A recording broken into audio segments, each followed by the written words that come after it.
اسی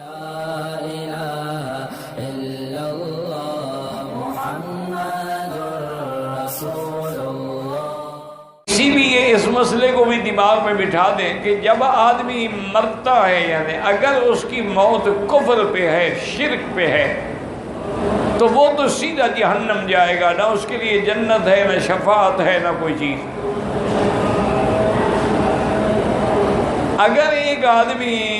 خالص ایمان پہ ہے اور اعمال صالحہ ہیں، یا شہید ہے، صدیق ہے، وہ سیدھا جنت میں جائیں گے الحمدللہ۔ اب صرف مسئلہ ان لوگوں کا ہے کہ آدمی مسلمان ہے، ایماندار ہے، لیکن مرتکب کبیرہ ہے، یعنی اس نے کبیرہ گناہ کیے ہیں۔ کبیرہ گناہوں کا کیا معنی ہوتا ہے؟ اللہ کے ساتھ شرک کرنا، والدین کی نافرمانی کرنی، زنا ہے، ڈاکہ ہے، قتل ہے، کسی نیک عورت پہ یا نیک مرد پہ تہمت لگانا، یا جنگ میں مسلمانوں کے ساتھ مل کے پیٹھ دکھا کے بھاگتے، سب کبیرہ گناہ ہے۔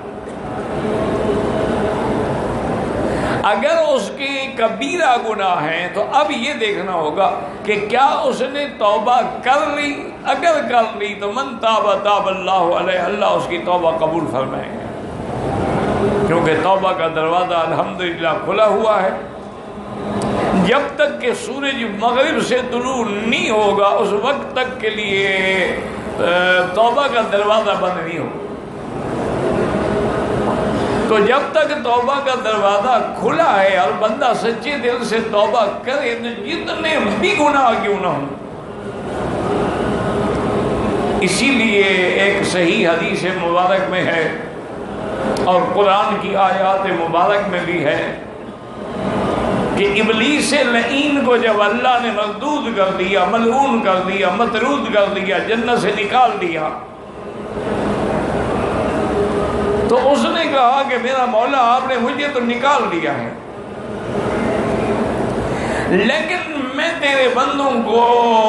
سب مخلوق کو گمراہ کر دوں گا الا عبادک المخلصین۔ ہاں تیرے جو خاص بندے ہیں وہ بچ جائیں تو بچ جائیں، ورنہ کوئی میرے داؤ سے، میرے وسوسے سے، میرے فتنے سے نہیں بچ سکے گا، چونکہ میرا فتنہ ہر طرف سے ہوگا۔ لآتینہم من بین ایدیہم ومن خلفہم، آگے سے بھی، پیچھے سے بھی، عن ایمانہم وعن شمائلہم، دائیں سے بھی، بائیں سے بھی۔ اور شیطان کا جو مکر ہے اللہ تبارک محفوظ رکھے، اس کے وساوس ایسے ہیں، اس کے جال ایسے ہیں کہ اللہ کے سوا کوئی بندہ نہیں بچ سکتا، اللہ کی مدد کے سوا۔ اور اس نے قسم بھی کھائی تھی، یعنی اللہ کے سامنے فَبِعِزَّتِكَ لَأُغْوِيَنَّهُمْ أَجْمَعِينَ، مجھے تیری عزت کی قسم، تیرے جلال کی قسم، میں تیرے سارے بندوں کو گمراہ کر دوں گا۔ دیکھو ابلیس ہے، ملعون ہے، لیکن قسم اللہ کی کھاتا ہے۔ ایک ہم مسلمان ہیں، کبھی پیر کی قسم ہے، کبھی پیر کے آستانے کی قسم ہے، کبھی کسی درگاہ کی قسم ہے، کبھی اپنے بیٹے کی قسم ہے، کبھی اپنے آنکھوں کی قسم ہے، کبھی اپنے رزق کے اڈے کی قسم ہے، حالانکہ یہ اتنا بڑا گناہ ہے کہ بندہ کافر ہو جاتا ہے۔ یعنی ابلیس ہے، ملعون ہے، لیکن قسم اللہ کی کھا، فَبِعِزَّتِكَ، تیرے جلال کی قسم، تیری عزت کی قسم، تیرے غلبے کی قسم، تیرے قدرت کی قسم، لَأُغْوِيَنَّهُمْ أَجْمَعِينَ، میں تیرے سارے بندوں کو گمراہ کر ڈالوں گا مگر جو تیرے چنے ہوئے بندے ہیں وہ بچ جائیں گے۔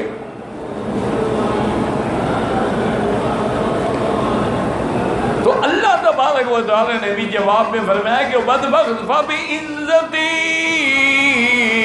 وَجَلَالِي، مجھے بھی اپنی عزت و جلال کی قسم ہے، جب تک میرے بندے توبہ کرتے رہیں گے میں بھی گناہ معاف کرتا جاؤں گا۔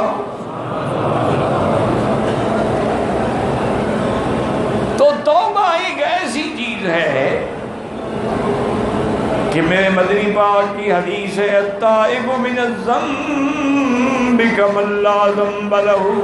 جب آدمی توبہ کرتا ہے کسی گناہ سے تو گویا اس کا وہ گناہ ختم ہو جاتا ہے۔ فرشتے کہتے ہیں مولا اس کے نام عمل میں ہم لکھ دیں کہ اس نے گناہ کیا پھر توبہ کی، فرمایا لانا جب میں نے معاف کر دیا ہے تو لکھنے کی کیا ضرورت ہے؟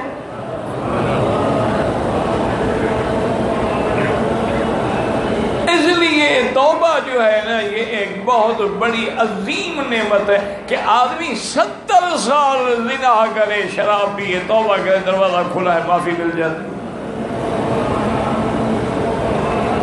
اچھا توبہ کر کے اگر توڑ بیٹھتا ہے یہ بھی شیطانی وسوسہ ہے کہ ایک دفعہ توبہ کی توڑ لی اب کیا فائدہ؟ نہیں، بزرگوں نے فرمایا کہ جتنا دفعہ مرضی آئے توبہ ٹوٹ جائے پھر توبہ کرو، پھر توبہ کرو، باز آ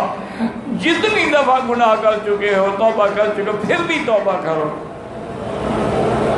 کیونکہ اللہ کی صفت کیا ہے؟ تواب۔ اللہ کی صفات کہ ان اللہ یحب التوابین، اللہ بہت بڑی توبہ قبول کرنے والے ہیں اور بہت توبہ کرنے والوں کو اللہ محبوب رکھتے ہیں۔ مسلمانوں کبھی آپ نے اس مسئلے پہ غور کیا؟ اللہ عالم یہ نہیں کیا ہے کہ جو اللہ کے پیارے صدیقین ہیں، شہداء ہیں، اولیاء ہیں، انبیاء، وہ تو ہیں، لیکن اللہ کی رحمت کا مقام دیکھیں کہ وہ گناہ کے بعد توبہ کر رہا ہے تو اللہ کا محبوب ہے۔ کیونکہ انسان ہے نا، اس لیے صحیح حدیث میں اللہ افرا بتوبۃ عبد، جب کوئی بندہ توبہ کرتا ہے تو اللہ خوش ہوتے ہیں اور فرماتے ہیں فشہدوا ملائکتی، میرے فرشتے دیکھو، ان عبدی علم ان لہ رب سیغفر الذنوب، میرے بندے کو بھی پتہ لگ گیا ہے کہ میرا بھی کوئی رب ہے جو میرے گناہ معاف کر دے گا، اس لیے تو میرے آگے جھکا ہے، گواہ ہو جاؤ میں نے اس کے گناہ معاف کر دیے۔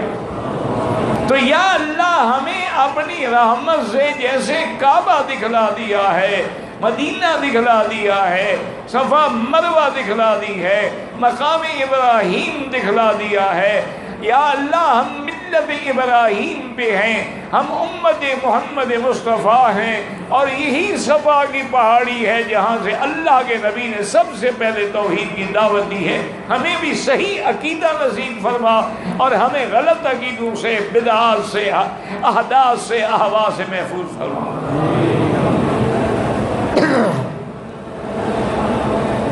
اب مسئلہ سمجھیں کہ جو انبیاء ہیں، صلحاء ہیں، مرسلین یا رسول ہیں، صدیق ہیں، شہداء ہیں، صالحین ہیں، اولیاء، وہ تو اللہ کی رحمت سے جنت چلے گئے نا۔ اچھا ایک آدمی ہے اس کے اعمال صالحہ بھی ہیں لیکن اعمال سیئہ بھی ہیں، جب تولی گئی تو اس کی نیکیاں بھاری ہو گئیں، وہ بھی جنت گیا۔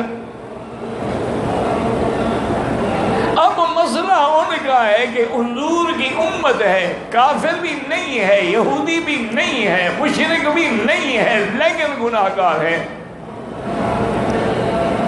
اور توبہ بھی نہیں کر سکا۔ اب مسئلہ اس کا ہے، غور کریں گے تو سمجھ آئے گا بات۔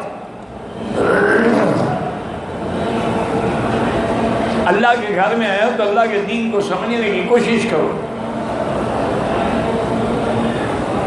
کہ اگر اس نے گناہ کیا ہے، آدمی مسلمان ہے، عقیدہ اس کا ٹھیک ہے، لیکن گناہ سے توبہ بھی نہیں کر سکا،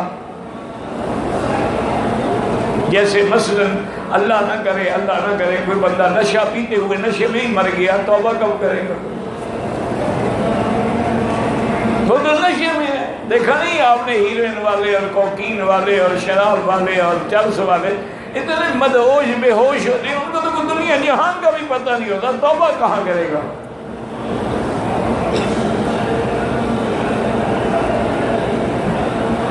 اسی طرح اگر خدا نہ کرے کوئی ڈاکہ مارنے گیا، گھر والے جاگ گئے، گولی ماری مر گیا، کہاں توبہ کرے گا؟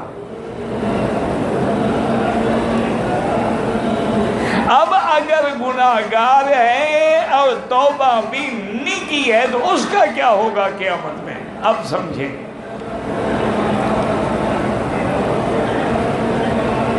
تو اللہ تبارک و تعالیٰ نے بھی فرمایا ہے اور حضور نے بھی فرمایا ہے کہ شفاعتی لأہل الکبائر من امتی، میری امت کے جو بڑے بڑے گناہگار ہیں نا، ان کے لیے میں شفاعت کروں گا۔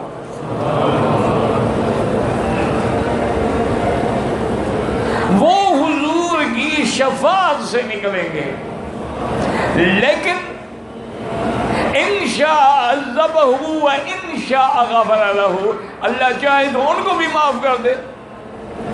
اور اللہ چاہے تو ان کو جہنم میں ڈالیں گے، لیکن ان کے گناہوں کی وجہ سے ان کو سزا دی جائے گی، پھر شفاعت سے نکلیں گے۔ تو اس لیے ہمیشہ کوشش کریں کہ اللہ تبارک و تعالیٰ کے دروازے پر،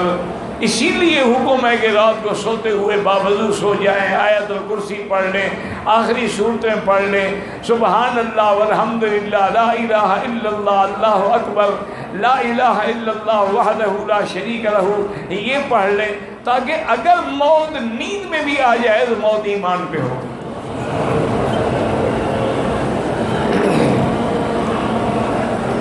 اور ایک سب سے آسان وظیفہ میں آپ کو بتا دوں، صحیح حدیث میں ہے کہ جو بندہ کسی بازار سے گزرے، جیسے آپ گھر جائیں گے، حرم جائیں گے، ہوٹل پہ جائیں گے، آپ کسی بازار سے گزریں گے نا، اور اگر وہ اسی چلتے چلتے پڑھ لے لا الہ الا اللہ وحدہ لا شریک لہ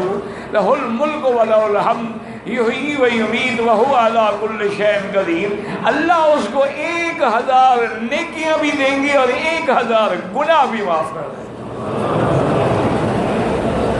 اب چلتے چلتے پڑھ لو، کیا تکلیف ہے؟